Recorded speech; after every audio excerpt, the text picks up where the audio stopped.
everybody, long time no me. Last time I spoke to you was just after the Rambling Man Festival, which was over a month ago, and then I kind of disappeared off the face of the earth, didn't I? Well, there's a good reason, a number of good reasons in fact, so I thought I'd kind of catch you up on what I've been up to. The weekend after Rambling Man, we went off down to Andover to see our friend BFG, and the weekend after that was the first weekend of Lockswood. Now, as always happens just before a medieval festival, I think we've got everything we need and everything's done and everything's made, and then suddenly someone will say, oh, I need a new this, or I fancy a new that. So the 2 weeks before Lockswood were spent chained to the sewing machine and the power tools, making sure that we had everything. Lockswood was the first full camp with the new tent. Although we'd done Cowpie, that was just one night. So Lockswood was going to be interesting, especially as it was a 2-weekender and hubby was planning on staying down at Lockswood at the week in between. A quick tour around our new tent.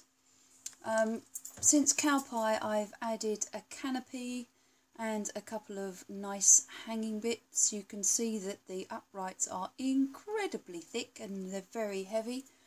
Little cubicle there behind which we hide all of our 21st century gear. Going over to my side of the tent, this is my hanging shelf and it is actually completely authentic. I have now replaced this with a table and hubby has got the hanging shelf instead. I've got my triptych on here, it acts as an altar.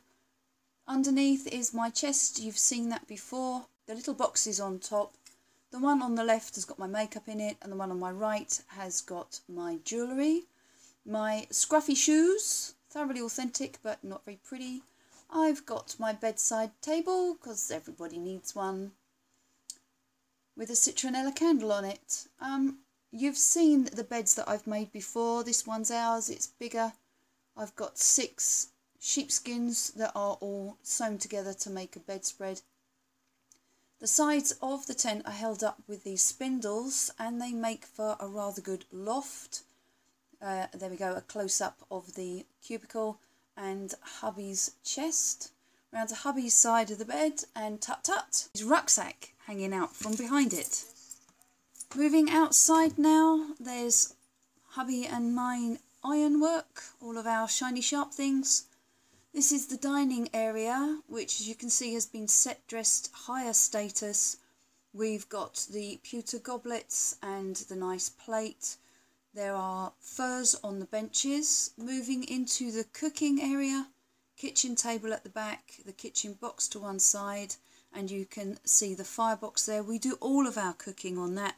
The only time we get the gas stoves out is first thing in the morning when I'm busting for a cup of tea. This is my little table on which you can see the cosmetics, and next to it is my medicine cabinet, so that's where I sit. Unfortunately, little sis couldn't come to any of the shows this year, so we took her Scrivener kit with us. This is Adopted Son's tent all set up, and just another look round the tent, a look round the camp from the back.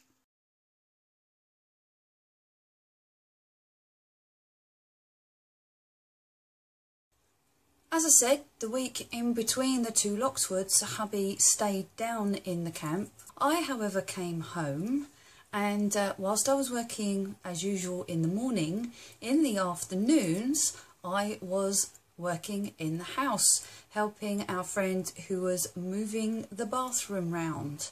I came home the first day to find all of the plaster having been taken off the window wall and the one behind the bath.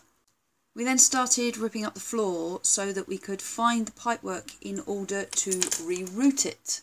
We then had to kind of work around the bath because there was no way it was going to go out of the bathroom door, seeing that it came in through the bathroom window. Because we were moving the bath down to the other end of the room, it necessitated rerouting the bath drain, which itself then necessitated us rerouting the downpipe from the guttering. Of course, because we were moving the toilet as well, we had to re-route the soil stack and put that in.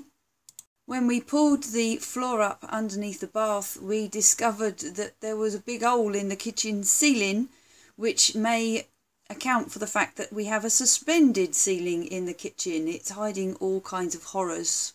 So we got everything moved round, the toilet in its new position, the washstand in its new position, and the bath in its new position.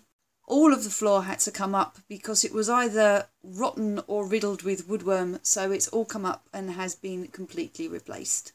It was a very dusty, mucky and extremely tiring job. Obviously having no running water in the house meant that I couldn't actually stay here, so I camped at my mum's house for the week between the two Lockswoods whilst the work was being done here. By the time I'd finished here and got to my mum's, I had just about enough energy to have a bath, something to eat and go to bed. I was exhausted. Everything in the house was covered with a 3.5-inch layer of brick and plaster dust, and that included my laptop, so there was going to be no videos done that week. We then had the second weekend at Lockswood, which was absolutely lovely, and then hubby and I came home back to the house, where we both spent most of the days working in the bathroom, and again for most of that week we camped out at mum's. We then had a weekend off, or at least we thought we had a weekend off. We were planning on going to the Assassin's Cosplay Brotherhood meetup in Greenwich that Saturday, but we were both so exhausted we just slobbed out at home and did a little bit more in the bathroom. So this is as far as we currently have got. Boarded walls. Shower is up, ready to be installed. The bath is in its do for now position. We've got new taps that will be going in.